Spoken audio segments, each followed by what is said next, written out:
말씀은 이사야 9장 6절에서 7절입니다.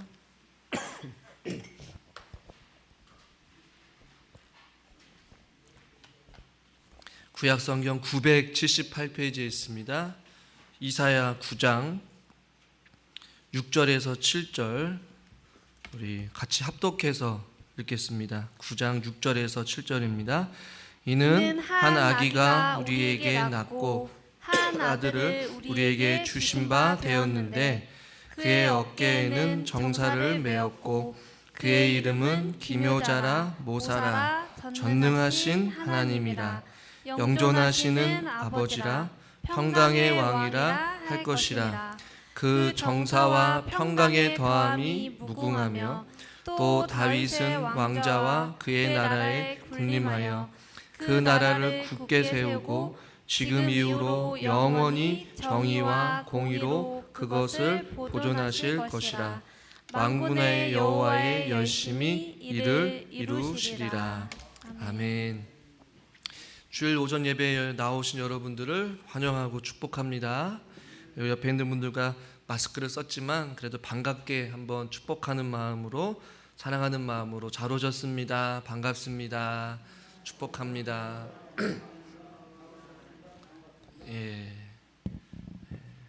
지난 시간에 이어서 그분의 이름에 대해서 우리가 말씀을 나누고 있죠. 성탄절을 앞두고 있는 우리들에게 하나님께서 우리에게 주신 소망의 이름, 생명의 이름, 또 우리의 유일한 구원자가 되어주신 그 예수 그리스도를 우리에게 나게 해주신 그 사건은 이사야가 선지자가 살았던 그 시대에 이미 하나님께서 약속하셨고 예언하셨고, 또 실질적으로 그 아기 예수님께서 성령의 몸으로 잉태하셔서 이 땅 가운데 오셨고, 또 그 사건을, 또 그 탄생을 우리가 해마다 지키면서 이 땅에 오신 예수 그리스도에 대한 그 사실을 다시 한번 깊이 묵상하는 어떤 그러한 삶을 우리가 성탄절을 전후로 우리가 보내고 있다라는 것이죠. 지난 시간에 우리는 6절에 보니까 한 우리에게서 낳고 한 아들을 우리에게 주신 바 된 그 예수 그리스도, 하나님께서 친히 하나님의 계획과 섭리 속에 이 땅 가운데 그 예수 그리스도를 보내주실 것을 계획하시고, 또 그의 어깨에는 정사를 매게 하시면서 그의 이름을 우리에게 주셨는데, 그 이름은 기묘한 모사라. 이 세상 그 누구도 할 수 없는 그 기묘한 어떤 지혜와 능력, 통치자로서의 오신 예수 그리스도, 그리고 불가능을 가능케 하시는 그 전능하신 하나님의 이름으로 이 땅 가운데 예수 그리스도께서 오실 것이다 라고 지난 시간까지 말씀을 드렸어요. 그러면서 그 예수 그리스도께서 공생의 기간 가운데에 그의 제자들과 또 사도들, 또 그 예수 그리스도를 믿는 저와 여러분들에게도 그분의 이름으로 부활의 산 증인으로서 하나님이 주신 지혜와 또 능력으로 병든 자도 고치고, 또 그분의 이름으로 예수 그리스도의 이름을 선포하고, 또 악하고 또 어두운 이 세상 가운데에 지혜로운 말을 통하여 이 세상 가운데 빛이 되어야 한다라고까지 우리가 말씀을 나누게 되었죠. 오늘은 이어서 6절 하반절에 보니까 그 이름의 또 다른 이름은 무슨 이름이냐면 영존하시는 아버지라 라고 말씀하고 있어요. 이것을 조금 번역본을 보면 내 아버지는 영원하다, 영원한 아버지라고 이렇게 번역하는 게 조금 더 맞는 것 같아요. 그 예수 그리스도는 우리의 영원한 아버지다라는 표현을 지금 쓰고 있는 것이죠. 근데 구약에서는 하나님을 아버지라는 표현을 많이 쓰고 예수 그리스도를 아들이라는 표현을 자주 썼어요. 이 아버지라는 표현은 구약에 참 많이 나오고 있습니다. 실질적으로 우리가 살아생전에 살아가고 있는 우리의 영적인 아버지뿐만이 아니라 어떤 육체적인 아버지를 연상시키는 어떤 아버지로서의 역할, 이미지, 어떠한 성품을 이야기하기도 해요. 그래서 이사야 선지자에서도 이사야 63장 16절에 주는 우리 아버지시다 라는 표현도 쓰고 있고, 또 64장 8절도 보면 그러나 여호와여 이제 주는 우리 아버지시다 라고 말씀하면서 우리는 진흙이요 그 아버지 되신 주님은 토기장이시니 우리는 다 그 아버지 손으로 지으신 것이로다 라고 말하면서 하나님과 우리와의 관계가 하나님은 아버지 되시고 우리는 그분의 아들이다, 자녀다, 토기장이다, 피조물이다 라는 표현을 쓰기도 해요. 또한 시편 103편에서는 이렇게 표현하고 있어요. 같이 읽어보겠습니다. 시편 103편 13절. 아버지가 자식을 긍휼히 여김같이 여호와께서는 자기를 경외하는 자를 긍휼히 여기시나니. 아버지가 자식을 불쌍히 여기고 긍휼히 여기신과 같이 하나님께서도 우리에게 마치 그 아버지의 성품을 가지고 우리를 불쌍히 여기신다라고 표현하고 있어요. 14절에도 그는 우리의 체질을 아시며 우리가 단지 먼지뿐임을 기억하심이로다. 우리의 어떠한 체질까지도 아신대요. 부모가 자녀의 어떠한 체질, 어떠한 성향, 성격을 알듯이 하나님께서도 그의 백성인 그의 이스라엘 백성들, 지금도 여전히 하나님께서 자녀 삼아주신 우리들의 어떠한 체질과 어떠한 성질과 성향들을 잘 아신다라는 표현을 쓰고 있는 것이죠. 또한 그 아버지 되신 하나님은 시편 68편 5절부터 6절까지 보면 그의 거룩한 처소에 계신 하나님은 고아의 아버지이시며 과부의 재판장이다, 이러한 표현을 썼어요. 그러면서 6절 말씀을 같이 한번 읽어보겠습니다. 6절. 하나님이 고독한 자들은 가족과 함께 살게 하시며 갇힌 자들은 이끌어내사 형통하게 하시느니라. 아멘. 오직 거역하는 자들의 거처는 메마른 땅이로다. 아멘.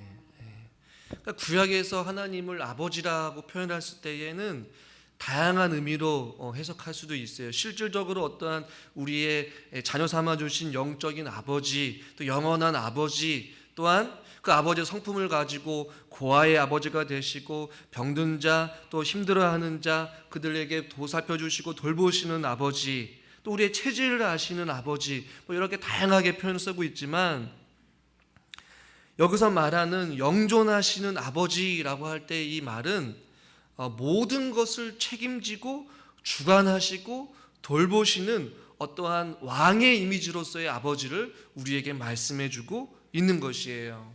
여러분, 집안의 가장인 남편들 혹은 아버지가 어떻습니까?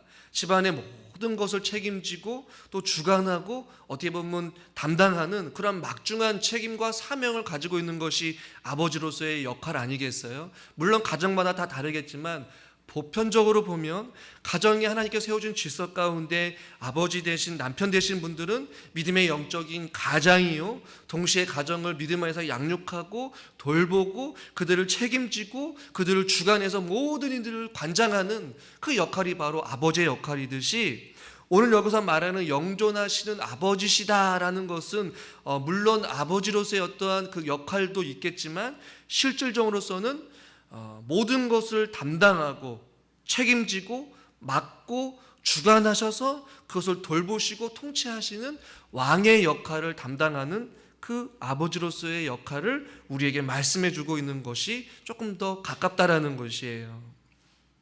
이 당시의 왕의 임무는 어떤 임무였냐면 가난한 자와 궁핍한 자들에게 정의를 베푸는 것, 그리고 가난하고 소외된 자들을 책임 있게 돌보는 것이 왕의 역할이었단 말이에요.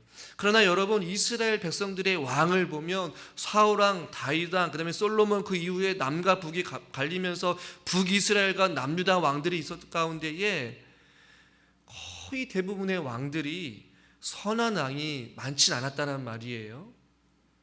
반대로 이스라엘 왕들은 그 아버지로서의 역할을 감당하지 못하고 모든 것을 책임지고 정의롭게 정의를 베푸는 그 왕의 역할을 감당하지 아니하고 자신만을 돌보고 또 궁핍한 자를 돌아보지 아니하고 또 이방신을 섬기고 하나님을 제대로 섬기지 아니하고 자기 백성의 굶주림과 아픔과 상처, 고아와 과부들에게 선의를 베풀지 아니하는 이기적이면서도 자기중심적이고 악하게 하나님 앞에 불순종하였던 그런 왕의 모습들이 거의 대부분이었다는 말이에요. 그래서 이스라엘 백성들이, 이스라엘 국가가 거의 멸망 직전에 이르렀을 때에 많은 선지자를 통하여서 그들을 책망하고 또 하나님께서 경고도 하시고 또 하나님께서 그들에게 말씀으로 그들을 설득시키기도 하셨어요. 그 가운데 아주 적나라하게 이스라엘 백성들을 향하여서 경고했던 이 에스겔의 경고를 한번 좀 길지만 에스겔 34장 2절부터 6절까지 한번 살펴보려고 해요. 교독하겠습니다. 제가 2절 읽겠습니다. 인자야 너는 이스라엘 목자들에게 예언하라. 여기서 말하는 이스라엘 목자들은 당시 종교 지도자들과 왕을 이야기해요. 그들 곧 목자들에게 예언하여 이르기를 주 여호와께서 이같이 말씀하시되 자기만 먹는 이스라엘 목자들은 화 있을진저 목자들이 양떼를 먹이는 것이 마땅하지 아니하냐. 너희가 살찐 양을 잡아 그 기름을 먹으며 그 털을 입되 양떼는 먹이지 아니하는도다. 4절 너희가 그 연약한 자를 강하게 아니하며 병든 자를 고치지 아니하고 상한 자를 싸매 주지 아니하며 쫓기는 자를 돌아보지 아니하니.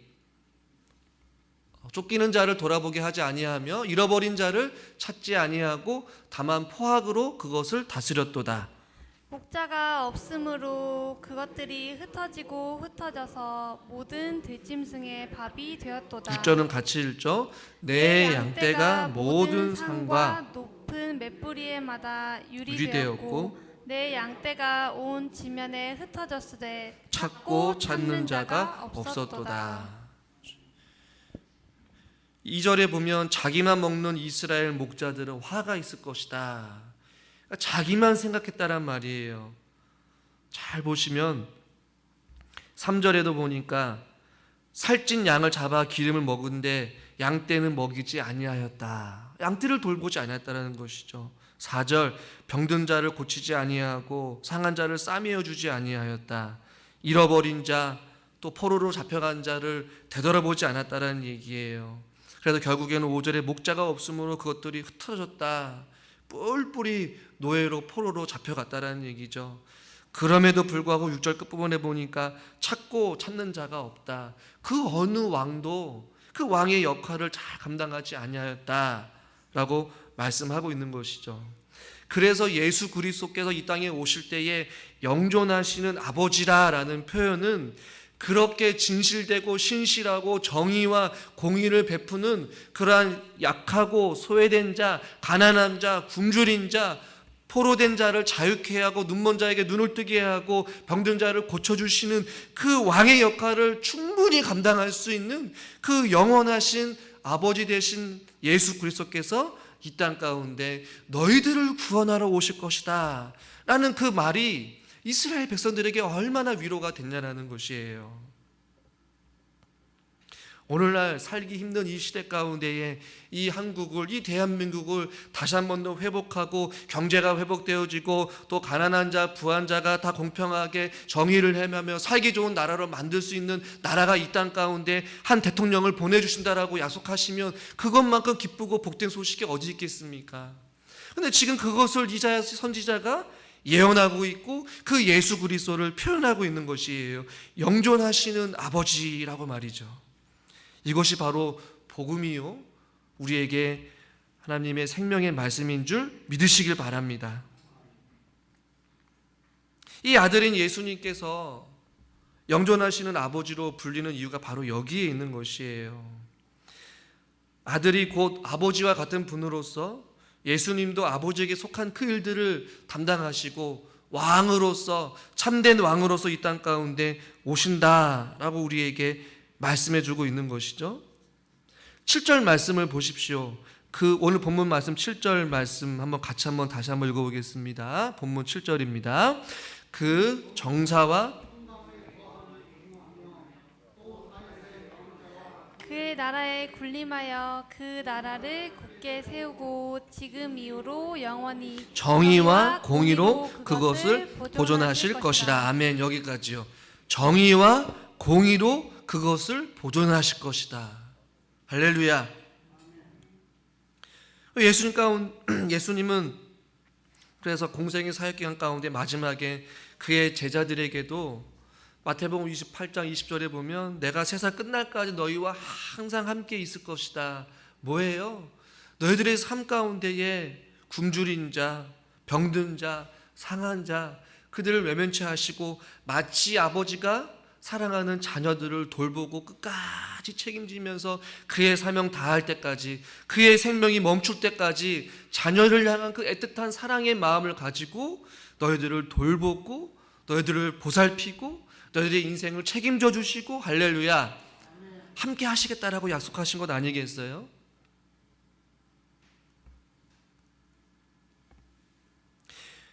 저와 여러분들이 이 땅 가운데 오실 그 예수님을 기억하면서 우리들이 이것을 한번 적용해 보면 그 영존하신 그 영원하신 하나님께서 예수 그리스도께 우리의 아버지 되어 주신다라고 말씀하고 있어요. 그렇다면 저와 여러분들이 그 주님의 사랑을 간절히 사모할 수 있기를 바랍니다. 사랑이 메발라 버린 시대에 변하지 않는 사랑, 우리를 보호하시고 우리를 인도하시고 우리가 언제든지 달려가서 의지할 수 있는 그분이 우리와 영원토록 항상 함께 있을 것이다 라고 우리에게 말씀해 주고 있는 것이에요. 우리에게 필요한 것은 바로 이 영존하시는 아버지의 변함없는 사랑과 은혜와 돌보심인 줄 여러분 잊지 마시기를 바랍니다. 또한 이 아버지의 마음, 이 예수님의 그 아버지의 성품을 우리가 닮아갈 수 있기를 우리들은 기도해야 될 줄 믿습니다.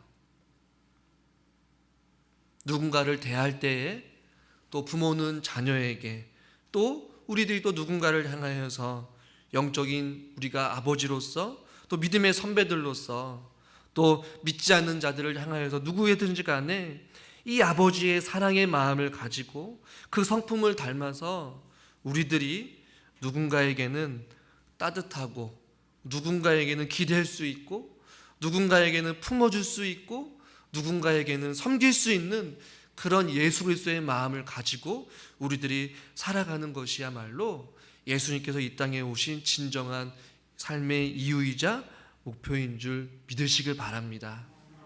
때문에 하나님 믿는 사람들은 어떠한 상황 속에서도 따뜻할 줄 알아야 돼요.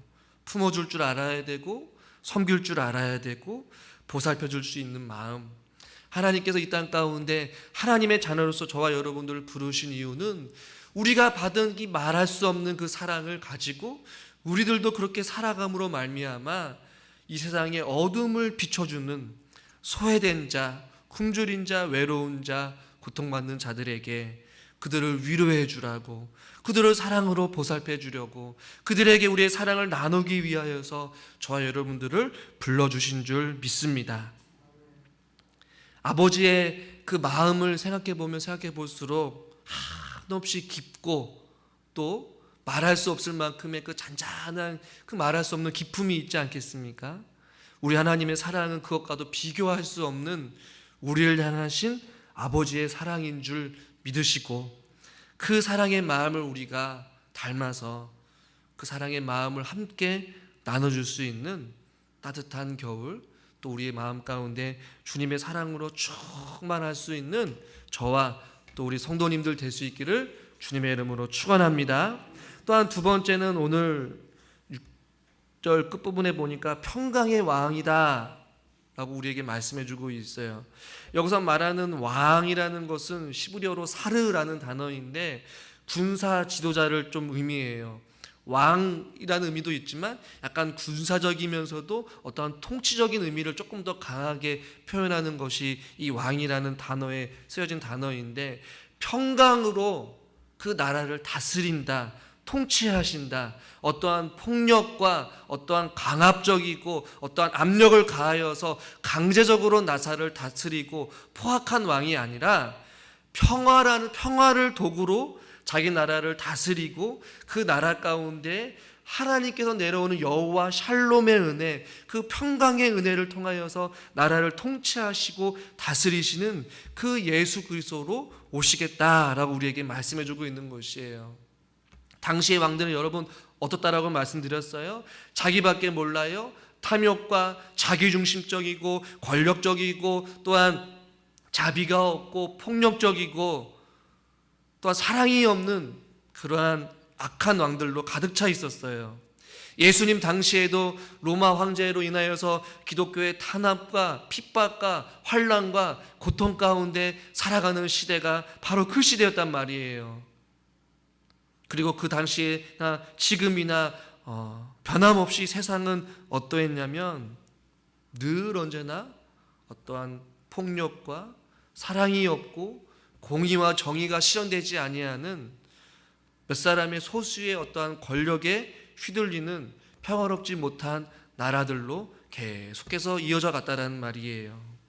예레미야 선지자는 그래서 그들을 향하여서 이렇게 표현하고 있어요. 예레미야 6장 13절에서 14절 말씀을 같이 한번 좀 잘못 제가 말씀 예레미야 6장 13절에서 14절인데 제가 읽어드리겠습니다. 이는 그들이 가장 작은 자로부터 큰 자까지 다 탐욕을 부리며 선지자로부터 제사장까지 다 거짓을 행함이라. 그러니까 작은 자로부터 큰 자까지 누구나 할 것 없이 다 탐욕을 부리고 심지어 선지자 제사장들인 영적인 지도자들도 다 거짓을 행하였다. 그러면서 그들이 내 백성의 상처를 가볍게 여기면서 말하기를 뭐라고 말씀하냐면 평강하다 평강하다 하나 실제로 평강이 없도다라고 예레미야 선지자가 외쳤어요.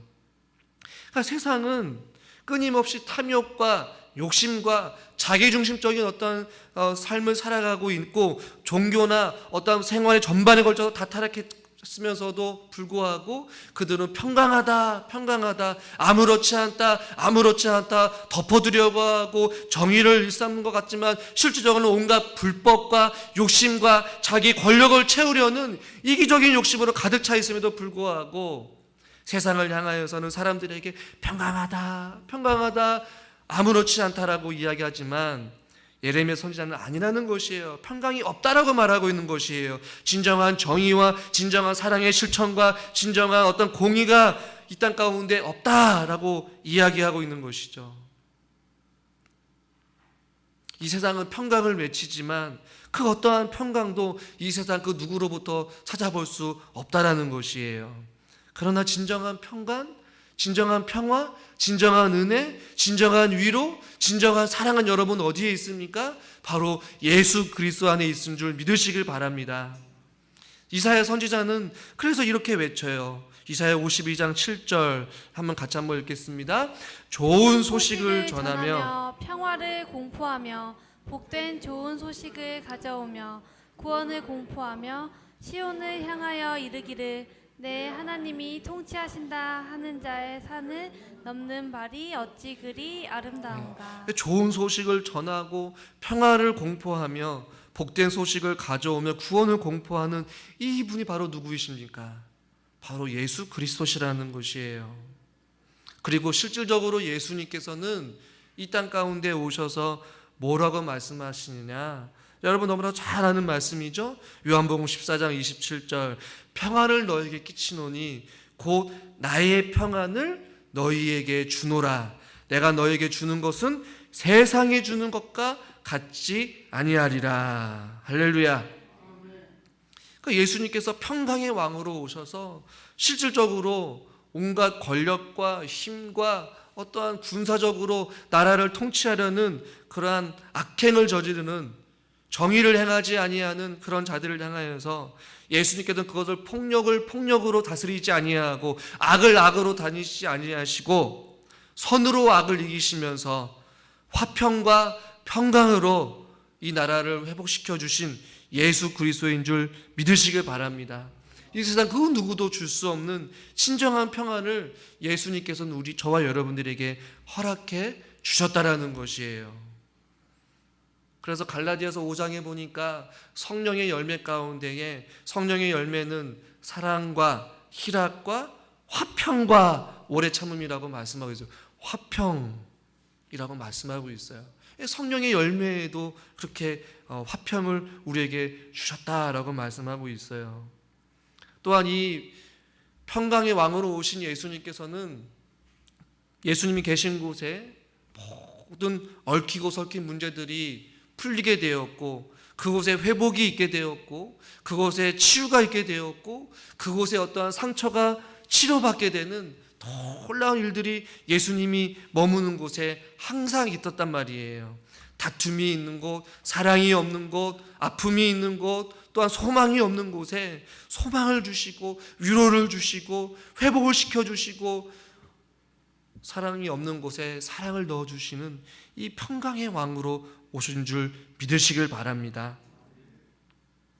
제자들에게도 제자들을 파송하시면서 누가복음 10장 5절에 보니까 이렇게 말씀하고 있어요. 같이 한번 읽어봅시다. 어느 집에 들어가든지 먼저 말하되 이 집이 평안할지어다 하라. 만일 평안을 받을 사람이 거기 있으면 너희의 평안이 그에게 머물 것이요 그렇지 않으면 너희에게로 돌아오리라. 아멘. 제자들에게도 예수님께서는 요청하셨어요. 너희들이 만나는 사람들이 누구에게든지 내가 너희에게 준 그 참된 평안을 빌라, 나눠줘라, 알려줘라, 선포해라 라고 말씀하고 있어요. 많은 사람들은 세상에서 평안을 찾으려고 해요. 위로를 찾으려고 해요. 그러나 그 어느 곳에서도 하나님께서 주시는 평안과 비교할 수 없다라는 것이죠. 바울 역시도 우리에게 도전해주고 있고 또한 명령하고 있어요. 로마서 12장 18절 할 수 있거든 너희로서는 모든 사람과 더불어 화목하라. 여러분, 평강의 왕으로 오신 예수님께서 우리에게 요청하시는 삶은 바로 이것이에요. 모든 사람과 더불어 화목하라는 것. 이 말씀을 준비하면서 우리 안에 모든 사람과 더불어 지금 화목하고 있는지 우리 스스로에게 한번 질문을 던져봤으면 좋겠어요. 골로새서 3장 15절 우리에게 또 도전해주는 말인데요. 같이 한번 읽어볼까요? 그리스도의 평강이 너희 마음을 주장하게 하라. 너희는 평강을 위하여 한 몸으로 부르심을 받았나니 너희는 또한 감사하는 자가 되라. 그리스도의 이 평강이 우리의 마음을 주장하게 하셔서 너희는 평강을 위하여 한 몸으로 부르심을 받았다. 저와 여러분들은 평강을 위하여서 한 몸으로 부르심 받은 줄 믿으시길 바랍니다. 평강의 왕으로 오신 그 예수 그리스도를 우리가 생각할 때에 우리가 먼저 기억해야 될 것은 평강을 이루는 사람들이 되자라는 것이에요. 할렐루야. 아직까지도 누군가를 용서하지 못하는 삶을 살아가고 계십니까? 그 마음 가운데 주님 주시는 그 평강, 그리스도의 평강이 우리의 마음을 주장해 주셔서 우리들도 그렇게 용서해 주신 그 주님의 그 마음을 가지고 누군가에게 평강으로 용서의 삶을, 또 용서할 수 있는 삶을, 또 용서를 구할 수 있는 삶을 살아갈 수 있기를 바랍니다.